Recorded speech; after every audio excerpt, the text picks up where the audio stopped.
At ayun na nga. Ito na nga ang dahilan kung bakit ako nabibisi ng ilang buwan. Kahit naman talagang paus ako ay magpapaliwanag ako kahit hindi nyo tinatanong.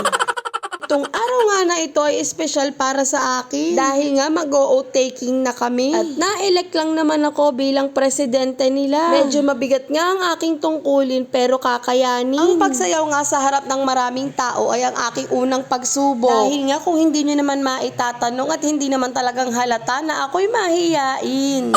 Nilakasan ko na lang talagang loob ko sumayaw para naman ako'y kanilang sundin. Ano naman talaga namang pakapalan na lang ng mukha dito. Pinasa na nga nila sa akin ang kanilang tungkulin. Sa mga oras nga na ito ay naghahalong kaba at saya ang aking nararamdaman. Kinakabahan nga ako dahil nga napakarami ko pang hindi alam sa aking tungkulin na ito. Natatakot talaga akong magkamali sa mahusgang mundo. At masaya rin naman ako dahil nga nagkaroon ako ng tsansa para nga sa posisyon na ito. Kahit nga hindi ko naman ito hiniling ay talaga namang binigay sa akin. Kaya naman po kung tutuusin ay ako po bilang presidente ng SPTA at ang aking mga co-parents sa SPTA, sa tingin ko po ay ang magiging boses nyo lang po dito sa paaralan na to.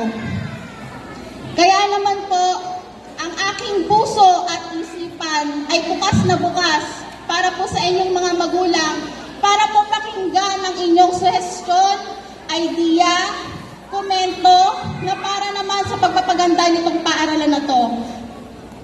100% po akong makikinig sa inyo dahil ako po ay 20 years old pa lang po at hindi ko pa po alam ang ibang mga bagay. Aminado po ako doon. Kaya po ako ay nakikinig sa iba, baka po sa may mas nakakaalam pa sa akin. At heto na nga ang unang speech ko sa harap ng maraming tao. Talaga namang grabe na ang posisyon na napuntahan ko dahil nga grabe ang takot ko sa public speaking. Pero naman talagang in-overcome ko para lang makapagsalita sa harap ng maraming magulang at mga guro. Masasabi ko naman talagang nabago ng posisyon kong ito ang aking buhay. Dahil nga hindi ko aakalain na magagawa ko pala ang mga hindi ko kayang gawin noon. Ang isa pa nga ang pagiging mahiyain ko ay napapalitan naman talaga ng kapal ng mukha.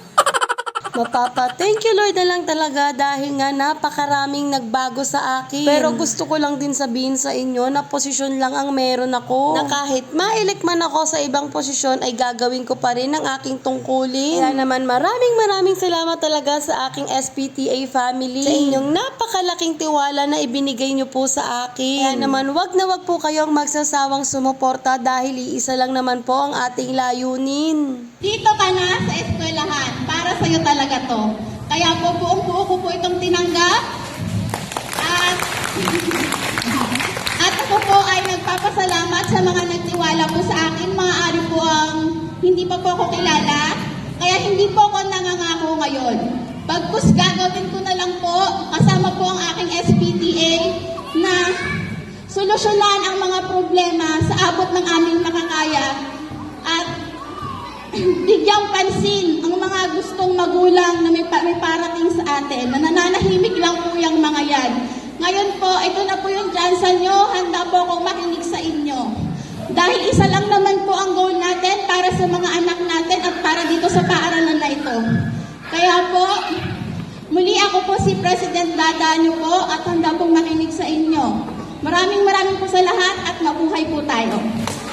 Kaya naman, thank you Lord sa bagong opportunity sa buhay ko. Maraming salamat na din po dahil nga binigyan niyo po ako ng mga kasamang maiisang layunin. Na magkakaiba man po sila pero iisa ang aming puso. Mga buong pusong tutulong sa paaralan, sa mga guro, at lalong-lalo na sa mga bata na may mga kusang gumawa at walang hinihinging kapalit. Kaya naman, salamat po sa panonood. Bye!